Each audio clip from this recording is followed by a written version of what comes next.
Los Angeles. A 5.1 earthquake centered at La Habra near Los Angeles rolled Southern California Friday evening. The strong earthquake was felt widely across the region shortly after 9 p.m. PT. The USGS said the epicenter was 1 mile from Bree, located about 20 miles southeast of downtown Los Angeles, and 3 miles from Rowland Heights in Fullerton. Southern California Edison reported power outages to nearly 2,000 customers following the quake. The quake triggered a rock slide that closed Carbon Canyon Road in northern Orange County near the center of the quake, the California Highway Patrol and Bree Police reported. The rock slide caused a car to overturn, and the people inside the car sustained minor injuries. Up to 50 people have been displaced because due to housing damage. 7 water leaks, including a broken water main in Fullerton, not far from the center of the quake, were attributed to the temblor, the Register reported. Other minor structural damage was reported in Bree, La Habra and Buena Park. The quake was felt as far south as San Diego and as far north as Ventura County, according to citizen responses collected online by the U.S. Geological Survey. It was followed by more than 24 aftershocks.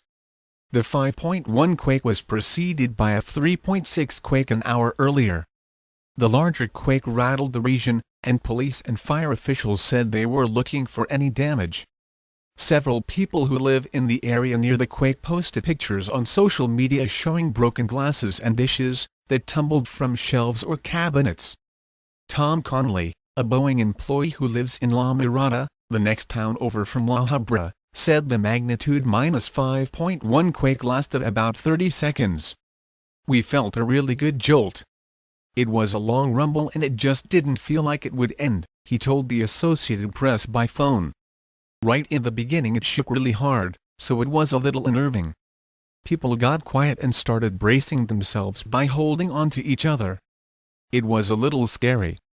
Hall of Fame announcer Vin Scully was on the air calling the Angels-Dodgers exhibition game in the 6th inning at Dodger Stadium. "A little tremor here in the ballpark.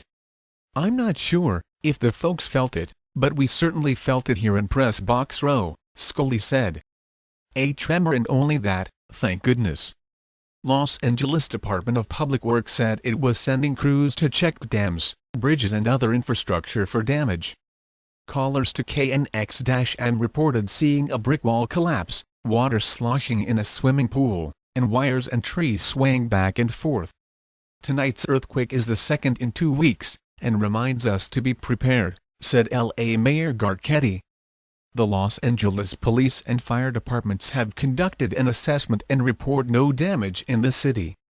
U.S. Geological Survey seismologist Lucy Jones at Caltech in Pasadena told the Los Angeles Times that the 5.1 quake has a 5% chance of being a foreshock of an even larger quake. "There could be even a larger earthquake in the next few hours or the next few days," she said. Preliminary data suggest Friday night's 5.1 magnitude earthquake occurred near the Poon Hills Thrust Fault, which stretches from the San Gabriel Valley to downtown Los Angeles, and caused the 1987 Whittier Narrows earthquake, Jones says. "It's a place where we've had a lot of earthquakes in the past," she said. The 5.9 Whittier Narrows quake killed 8 people, and caused $360 million in damage.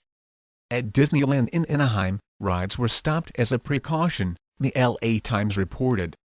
Friday's quake hit a week after a pre-dawn magnitude -4.4 quake centered in the San Fernando Valley rattled a swath of Southern California.